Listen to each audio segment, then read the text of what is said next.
किसी ने बड़े कमाल की बात कही है कि ख्वाब जिनके ऊंचे और मस्त होते हैं, इम्तिहान भी उनके जबरदस्त होते हैं। नमस्कार, जय हिंद। मैं हूं अरविंद कुमार और स्वागत है आप सभी का हमारे इस नए वीडियो में। बोर्ड एग्जाम को लेकर सभी छात्रों के मन में ही चिंता बनी रहती है, लेकिन बोर्ड परीक्षा को इतनी मुश्किल परीक्षा नहीं होती कि हम अच्छा स्कोर ना कर पाएं। बस थोड़ी सी प्लानिंग और टिप्स को अपनाकर आप बोर्ड एग्जाम में अच्छे अंक प्राप्त कर सकते हैं। तो आज की इस वीडियो में हम बात करेंगे कि अच्छे अंक लाने के लिए बोर्ड परीक्षा से पूर्व तैयारी कैसे करें। तो चलिए शुरू करते हैं।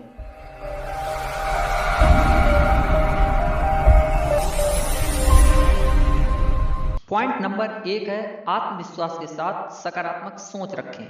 किसी भी काम को करने के लिए मेहनत के साथ आत्मविश्वास और सकारात्मक सोच बहुत जरूरी है, क्योंकि जब हम कॉन्फिडेंस के साथ किसी काम को करते हैं तो उसके सफल होने के चांसेस और भी ज़्यादा बढ़ जाते हैं। कॉन्फिडेंस जरूरी है, लेकिन ओवर कॉन्फिडेंस से बचें। कई बार विद्यार्थी ये सोच लेते हैं कि उन्हें सब कुछ आता है। आप ऐसी गलती बिल्कुल भी ना करें। साथ ही डरे नहीं, खुद पर भरोसा रखें। दरअसल जिस चीज़ से हम जितना ज़्यादा डरते हैं वो चीज़ हमें उतना ही ज़्यादा डराती है, इसलिए डरने की आवश्यकता नहीं है। सोच पॉजिटिव रखें और नकारात्मकता को खुद पर हावी ना होने दें। ज़्यादातर छात्र परीक्षा से पहले इतनी टेंशन लेते हैं, अगर वे उसका आधा समय भी पढ़ाई पर ध्यान दें तो काफ़ी अच्छा स्कोर कर सकते हैं। पॉइंट नंबर 2 है लक्ष्य निर्धारित करें। Set your goal and trying to achieve it. कोई भी काम करने से पहले एक टारगेट बनाएं और उसे प्राप्त करने का पूरा प्रयास करें। इसी प्रकार इस बोर्ड परीक्षा के लिए भी एक लक्ष्य निर्धारित अवश्य करें। पॉइंट नंबर 3 है किसी से तुलना ना करें, खुद से फाइट करें। आप अपने मित्रों और सहपाठियों से तुलना ना करें कि हम उनसे अधिक अंक तो ले ही आएंगे, क्योंकि सिर्फ यही पर्याप्त नहीं है, बल्कि खुद के बनाए हुए लक्ष्य को पाने का प्रयास करें। पॉइंट नंबर 4 है सभी विषयों पर ध्यान दें, किसी विषय को हल्के में ना लें। बोर्ड परीक्षा में सभी विषय महत्वपूर्ण होते हैं, इसलिए प्रत्येक विषय पर ध्यान देना आवश्यक है। हाँ, ये जरूर है कि जो विषय आपको कठिन लगते हैं उन्हें अधिक समय दे सकते हैं, लेकिन जिन विषयों पर आपकी पकड़ मजबूत है उन पर भी फोकस करें। हाई स्कूल के विद्यार्थी हिंदी और चित्रकला जैसे विषयों को और इंटरमीडिएट के विद्यार्थी हिंदी जैसे विषय को भी हल्के में ना लें, क्योंकि यही विषय आपकी परसेंटेज को बढ़ाते हैं। पॉइंट नंबर 5 है सिलेबस से ही पढ़ें, ज़्यादा नया सीखने का प्रयास ना करें। चूंकि अब समय कम है, इसलिए सिर्फ उन्हीं चीज़ों को पढ़ें जो बोर्ड परीक्षा के सिलेबस में हैं। दरअसल टेक्स्ट बुक में बहुत सारी चीज़ें आपके नॉलेज के लिए दी जाती हैं, उनका परीक्षा से उतना वास्ता नहीं होता। परीक्षा की तैयारी करते समय क्या पढ़ें क्या ना पढ़ें के चक्कर में कम समय होने की वजह से आप हड़बड़ा जाते हैं और आप में तनाव बढ़ने लगता है। इसलिए आपको बोर्ड परीक्षा की जानकारी जरूर होनी चाहिए। पॉइंट नंबर 6 है पढ़ते समय पूरा मन लगाएं और एकांत में बैठकर पढ़ें। जैसा कि कहा जाता है, अगर एक बार में आप एक काम करते हैं तो वो अच्छी तरह से होता है। इसलिए पढ़ते समय पूरा मन पढ़ने में ही लगाएं और जहाँ तक संभव हो सके एकांत में बैठकर ही पढ़ें, क्योंकि जब आप एकांत में बैठकर पढ़ते हैं तो वो ज़्यादा बेहतर समझ में आता है और ज़्यादा समय तक याद भी रहता है। पॉइंट नंबर 7 है विषय को रटें नहीं, समझें। अगर आप परीक्षा में अच्छे अंक प्राप्त करना चाहते हैं तो सबसे पहले ये जरूरी है कि आप किसी भी विषय को रटने की बजाय उसे समझने पर फोकस करें। कई बार होता है कि हम गाइड या किताब से उत्तर रट लेते हैं, लेकिन पेपर में जब प्रश्न बदल कर आ जाते हैं जिनके बारे में हमें समझ में नहीं आता है, लेकिन जब हम टॉपिक को समझ कर पढ़ते हैं तो उससे संबंधित हर प्रश्न का उत्तर दे सकते हैं, क्योंकि कॉन्सेप्ट इज पावर। हमेशा याद रखिए, जो रट कर पढ़ेगा वो सिर्फ परीक्षा पास करेगा, लेकिन जो समझ कर पढ़ेगा वो दुनिया पर राज करेगा। पॉइंट नंबर 8 है नोट्स बनाएं। प्रत्येक विषय की महत्वपूर्ण परिभाषाओं, सूत्रों तथा तथ्यों को जब आप लिखकर याद करेंगे तो वो ज़्यादा बेहतर तरीके से याद होंगे। गणित और विज्ञान के सभी प्रमुख सूत्रों को एक जगह लिख लें, जिससे पढ़ते समय पूरी किताब पलटने की आवश्यकता नहीं होगी। पॉइंट नंबर 9 है लिखकर प्रैक्टिस करें।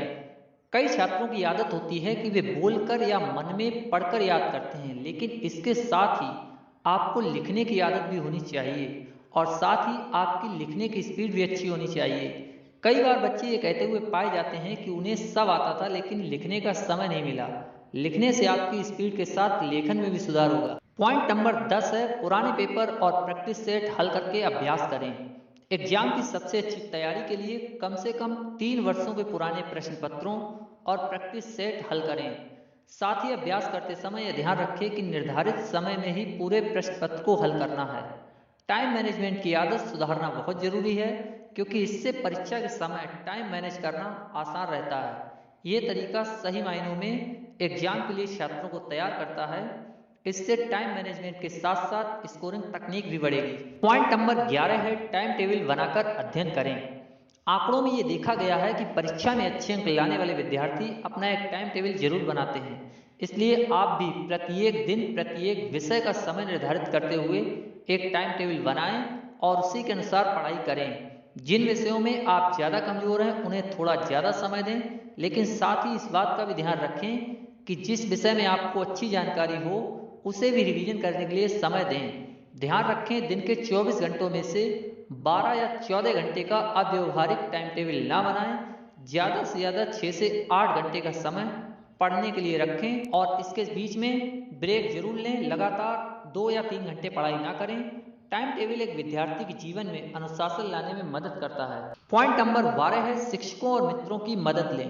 पढ़ाई करते समय जो चीज़ें आपकी समझ में ना आए तो उन्हें अपने मित्रों और अध्यापकों के साथ जरूर साझा करें। पॉइंट नंबर 13 है मित्रों के साथ सामूहिक चर्चा करें। ये बहुत महत्वपूर्ण रहता है। दरअसल कई बार जब हम अकेले बैठकर पढ़ते हैं तो कुछ चीज़ें समझ में नहीं आती, लेकिन जब हम अपने दोस्तों और सहपाठियों के साथ बैठकर चर्चा करते हैं तो ज़्यादा बेहतर समझ में आता है।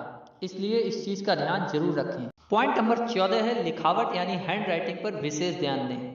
बोर्ड परीक्षा में हैंड राइटिंग सबसे महत्वपूर्ण है। जहाँ तक संभव हो अच्छा और साफ लिखने का प्रयास करें, क्योंकि आप जितना अच्छा लिखेंगे उतने ही अच्छे अंक प्राप्त करेंगे।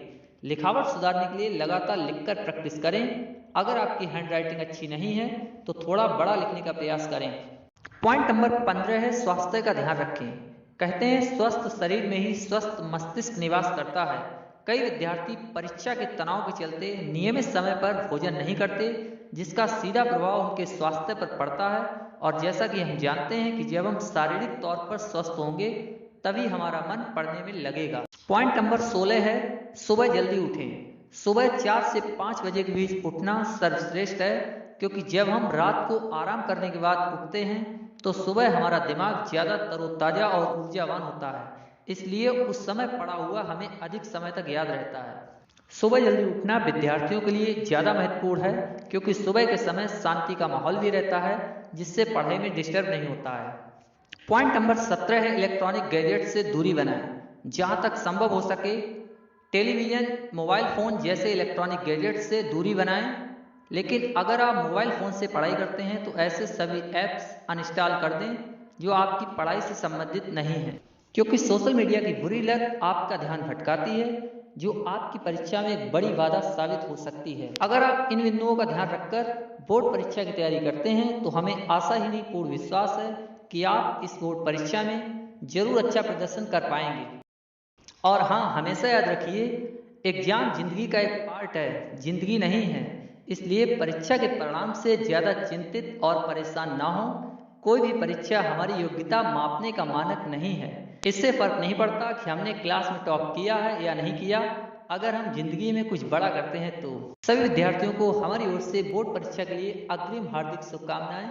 माता पिता और गुरुजनों के आशीर्वाद से कर दिखाओ कुछ ऐसा कि दुनिया करना चाहे आपके जैसा। इस वीडियो के बारे में आप अपनी प्रतिक्रिया कमेंट्स के माध्यम से हमें बता सकते हैं। अगर आपको ये वीडियो पसंद आया हो तो इसे लाइक कर अपने दोस्तों तक जरूर शेयर करें। हमारे चैनल को भी जरूर सब्सक्राइब करें। आप सोशल मीडिया पर भी हमारे साथ जुड़ सकते हैं, जिनकी लिंक्स डिस्क्रिप्शन में दी गई हैं। और इन 4 पंक्तियों के साथ आज के वीडियो को समाप्त करते हैं कि तट पर बैठे बैठे तेरे हाथ कहाँ कुछ आएगा, रत्न मिलेंगे तुझको जब सागर के तह में जाएगा, और कुछ ना आए हाथ समझना डुबकी अभी अधूरी है, चाहे जितनी भी हो मुश्किल पहला कदम जरूरी है। मिलते हैं एक और नई वीडियो के साथ, तब तक अपना ख्याल रखें, सकारात्मक रहें, खुश रहें। बहुत बहुत धन्यवाद।